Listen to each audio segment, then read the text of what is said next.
Hi and welcome back to my channel. It's been a little while since I last uploaded a video, and that's because at the very beginning of November I had another little boy called Noah.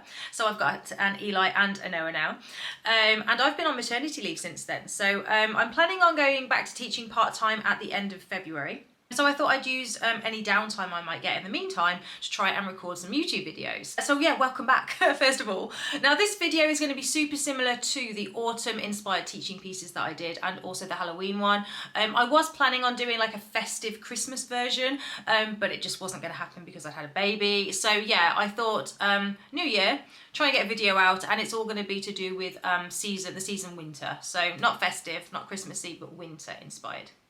As always, the pieces will range from beginner to around grade 5, grade 6 standard, but if I do have any students who are above that level, I would just give them one of these pieces as a sight reading task.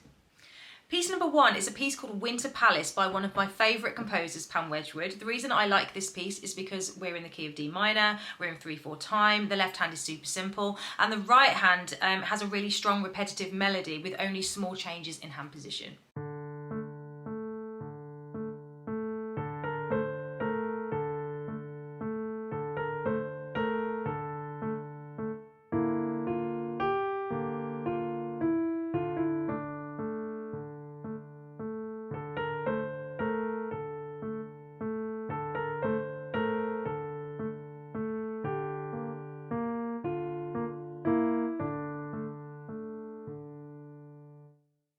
Piece number 2 is a piece called The Trees Are Heavy with Snow by the composer William Alwyn. This is a super evocative winter-inspired piece in the key of A minor and in 4/4 time.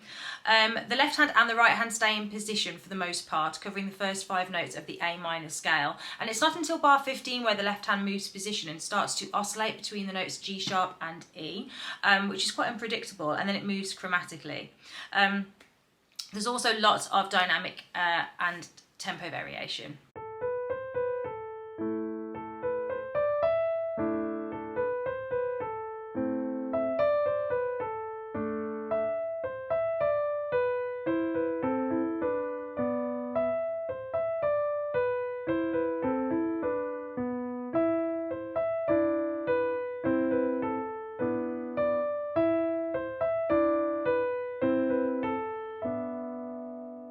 Piece number 3 is a piece called Snowfall by Nancy Faber and is part of the Piano Adventures series. The reason I like this piece is that we're in the key of C major, moving to A minor in bar 9. The right hand has a repetitive descending sequence, which sounds super pretty, and the left hand thumb needs to be very light as not to overpower that, which is great for teaching control. There's scope for using the sustain pedal as well, so great again for introducing pedalling, and also the right hand jumps up the octave, and I notice students always love to do that.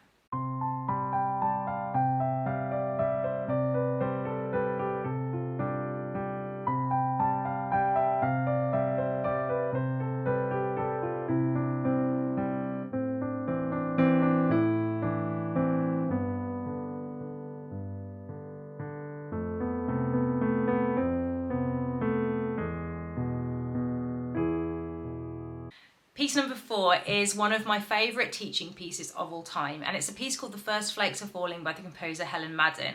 This piece of music, I'm pretty sure, was in the ABRSM grade 2 syllabus a while back. That's how I came across it for the first time, and since then I have taught it, and every single student who I've taught it to has absolutely loved it.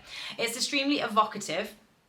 In fact, I remember on the actual score itself, there was a little sentence at the bottom which Helen Madden sort of said the piece was sort of based around, and it went something like, a little boy stands at the window, looks up at like a dark grey cloud and sees the first flakes of snow slowly falling to the ground, or something like that. But she very much, as soon as you hear the first few bars of this, you can hear that she just absolutely hits the nail on the head with it. So yeah, I can't remember what I've said about it so far. So we're in the key of D minor, we're in compound time, so that's a great way of introducing that for at the grade 2 level. The right hand top notes are accented above the other notes in the right hand, so that's a really great way of developing touch control and voicing. The left hand just uses a broken chord pattern. I'm pretty sure that once you've learnt the first 8 bars or so, it just repeats itself, so once you've done 8 bars, you've done the whole piece theoretically.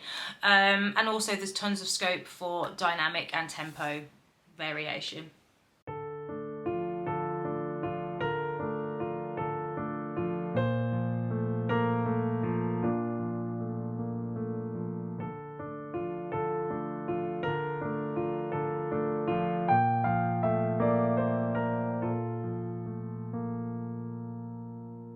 Piece number 5 is a piece called the Snowflake Rag, which is part of the Piano Adventures series. The reason I like teaching this piece is because it is cheerful. To be quite honest, looking at the list I've got here in front of me, a lot of the pieces sound like we are lost in the woods and it's cold and it's dark, whereas this piece actually is happy and upbeat and fun.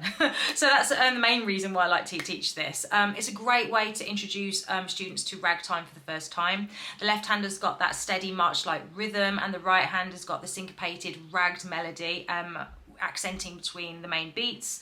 There's also lots of chromaticism in the right hand, which is a great way to introduce the correct finger pattern for that.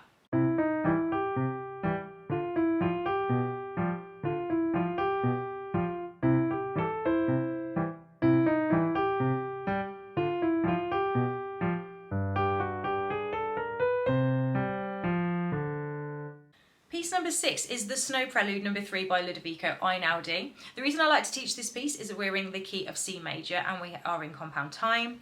And as with a lot of Einaudi, the music is based around patterns, which isn't that tricky to learn, but actually sounds super effective. So I find that students just become obsessed quite quickly with it.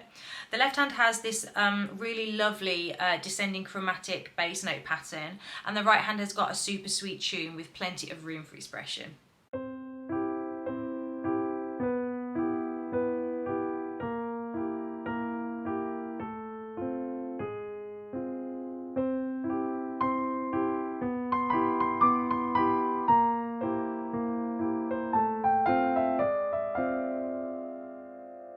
Piece number 7 is a piece called Once Upon a Frozen Winter by the composer Heather Hammond.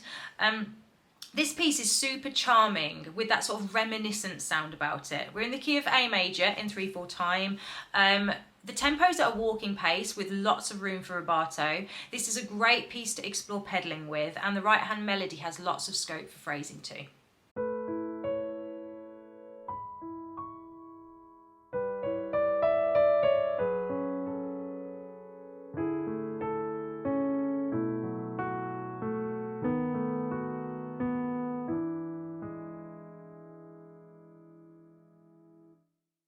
Piece number 8 is another Ludovico Einaudi piece, and this time it's his Elegy for the Arctic. Now this piece for the video, I'm pretty sure is the One Way Green piece, had requested that he fly to the Arctic Circle and perform for the video on a grand piano there on an iceberg. Now I'm not sure how eco-friendly it was to pull that off and whether the ends justify the means, but nevertheless it is an extremely emotive and powerful sounding piece. The interplay between the right hand melody and the left hand harmony is absolutely stunning. We're in the key of F natural minor, and the right hand has got scale runs which involve using that E flat, so it's a great way of introducing reading and playing with 4 flats.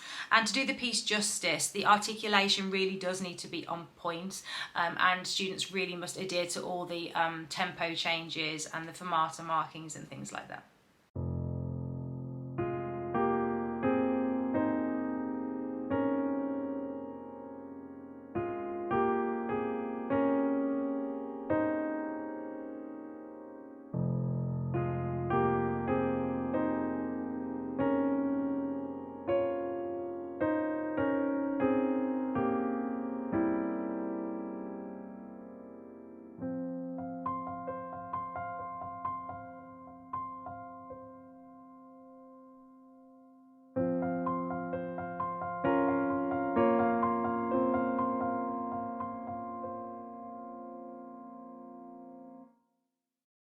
Piece number 9 is the Pam Wedgwood arrangement of I Wonder As I Wonder, which is a traditional Appalachian piece usually sang during the winter time.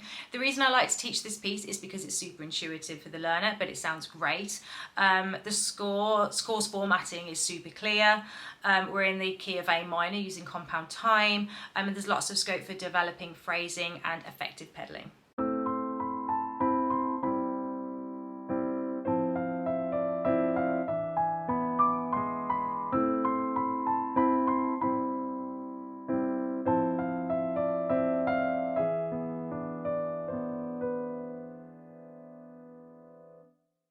Piece number 10 is a piece called Starlight and Snowflakes by the composer Donald Thompson. The reason that I like to teach this piece is because it's super unpredictable and mysterious.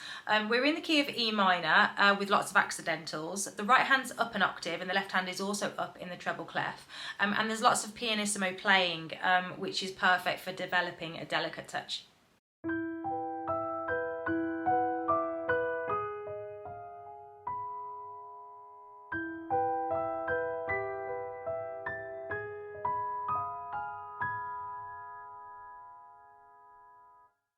So that concludes my top 10 winter-inspired piano teaching pieces. I will make sure that I put links to all of the pieces down below. If you have enjoyed this video, please like and subscribe, and I will see you next time. Bye!